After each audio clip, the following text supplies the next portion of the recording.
Bonjour, Monsieur Courteau. Bonjour. Oui, bonjour, vous allez bien? Oui, merci, toi aussi. Oui, Steve Legault qui vous parle à l'instant. Il y a aussi Nicolas Thibault-Dallaire, là, avec qui vous avez parlé un peu plus tôt cette semaine, qui est avec moi. Okay. Donc, rapidement, là, on va commencer vite là, avec nos questions, Nicolas, si tu veux bien. Oui, donc, Monsieur Courteau, premièrement, merci beaucoup d'avoir accepté l'appel. Oui, merci. Merci beaucoup d'avoir accepté l'invitation. Donc, on voulait parler avec vous de quelques petits sujets.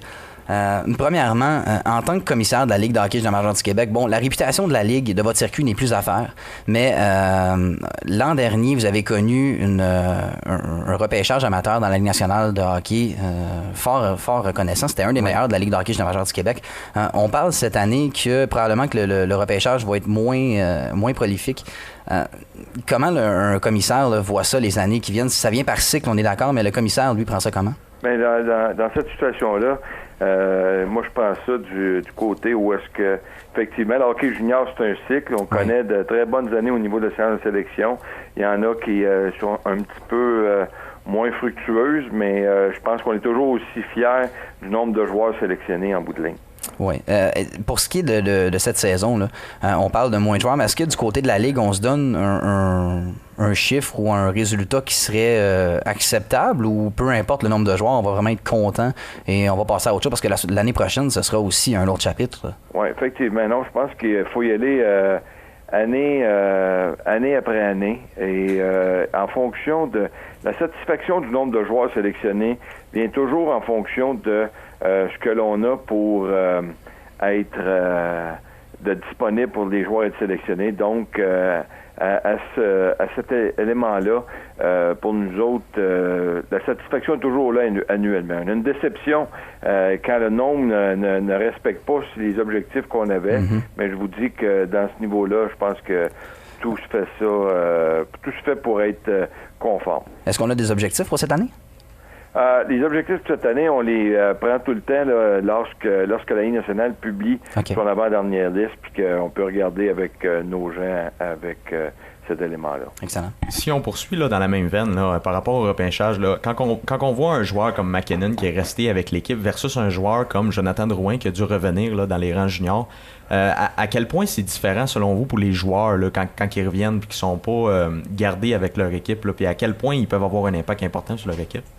Écoutez, il y a toujours une période d'ajustement quand un joueur revient de la Ligue nationale puis qu'il avait comme objectif de demeurer avec le grand club. Mais je pense que c'est dans ces circonstances-là qu'on voit la force de caractère d'un joueur comme Jonathan Drouin, puis de voir pourquoi il a été sélectionné en première ronde, puis les objectifs qu'il s'est fixé à son retour junior. Après qu'il a vécu sa déception, il a rebondi quand même très solidement sur ses deux jambes, puis il est un atout très important avec les Moussets d'Halifax. C'est une attraction au niveau de la Ligue junior majeure. Est-ce qu'il y a des mesures qui sont prises dans ce sens-là? Dans le sens où, bon, le plus récent, c'est Grigorenko, qui a été retourné des Sabres de Buffalo. Est-ce qu'il y a des mesures qui sont prises? Est-ce qu'il y a l'équipe en tant que telle? Je sais que l'an dernier, il était revenu à un match seulement avant la fin de la saison régulière avec les Remparts. Ça avait plus ou moins bien été. Il n'avait pas eu vraiment le temps. Vous avez parlé d'une période d'adaptation. Ça a été encore plus vrai dans le cas de Grigorenko. Est-ce qu'il y a des mesures qui sont prises dans ce sens-là, ou on y va comme ça, on le met sur la patinoire et parce que ça brise une chimie, veut pas? Oui, effectivement. Ça prend, je pense que une équipe où est-ce qu'il y a une bonne chimie, ça prend des gens qui des bons leaders qui peuvent travailler avec le joueur concerné, entre autres Grigorenko, pour pouvoir l'intégrer à l'équipe convenablement. Lui aussi, là, c'est son deuxième retour à une équipe junior après un début avec la Ligue nationale. Fait que c'est certain qu'il y a également une déception à vivre de ce côté-là, mais je pense que le temps d'adaptation, puis se fait très bien.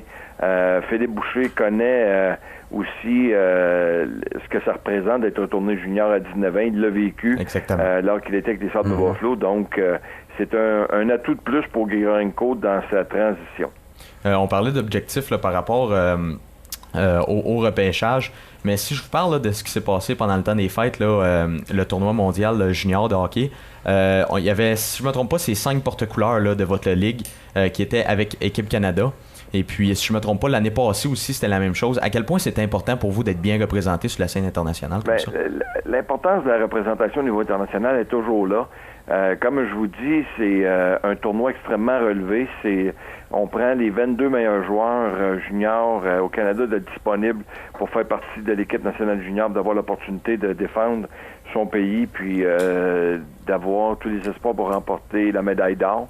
Et moi, je peux vous dire que chaque fois que nos représentants se présentent au niveau du championnat mondial junior, font bonne figure.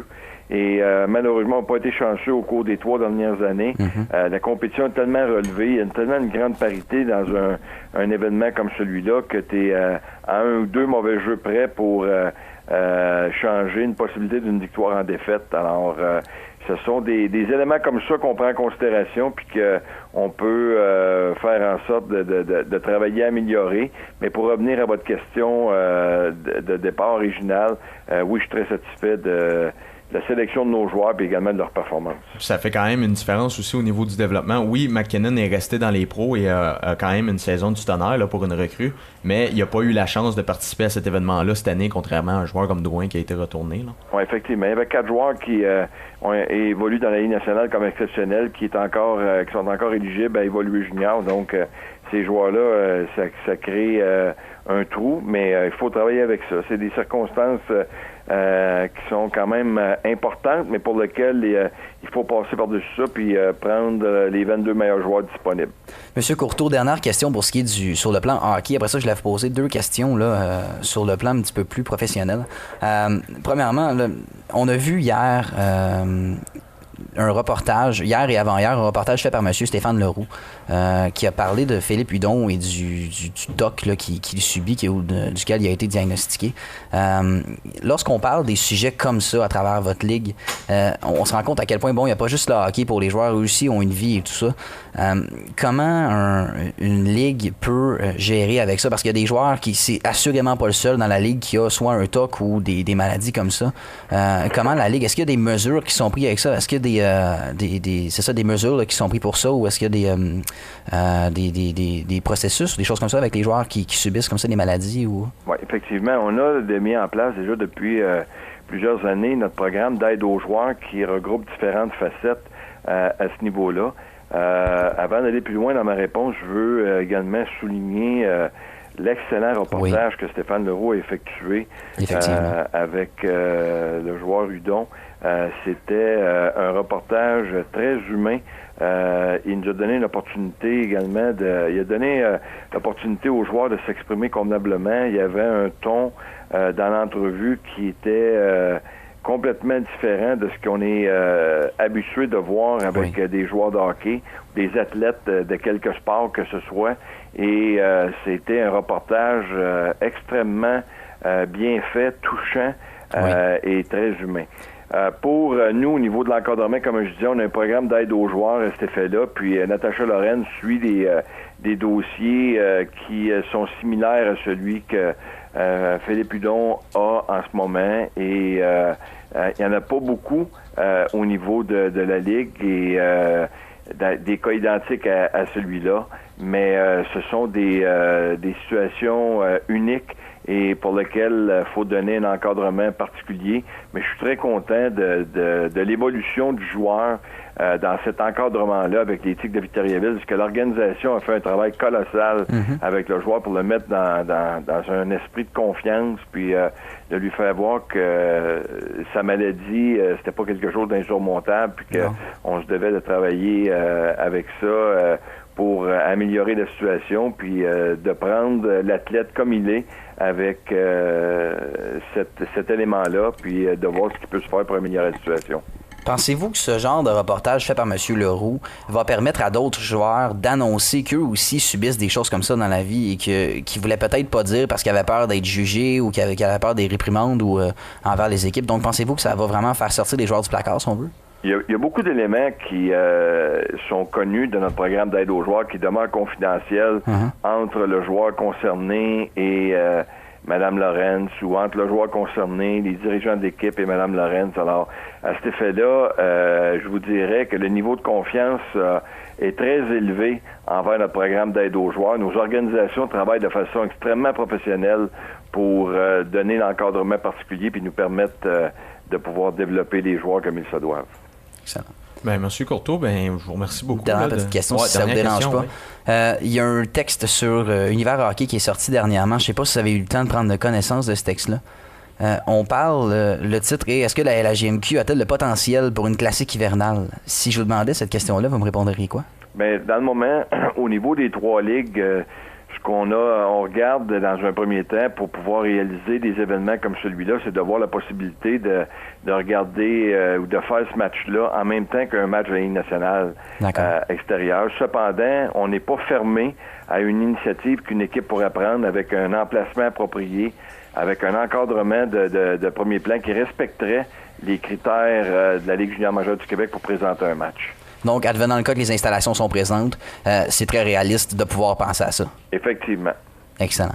Bien, M. Courteau, on vous remercie infiniment d'avoir accepté l'invitation. Ça fait plaisir. C'est très gentil de votre part d'avoir accepté, puis on vous souhaite une excellente soirée. Merci, vous également. Oui, merci beaucoup. Bienvenue. Donc, c'était M. Courteau, commissaire de la Ligue de hockey junior majeure du Québec, qui était avec nous.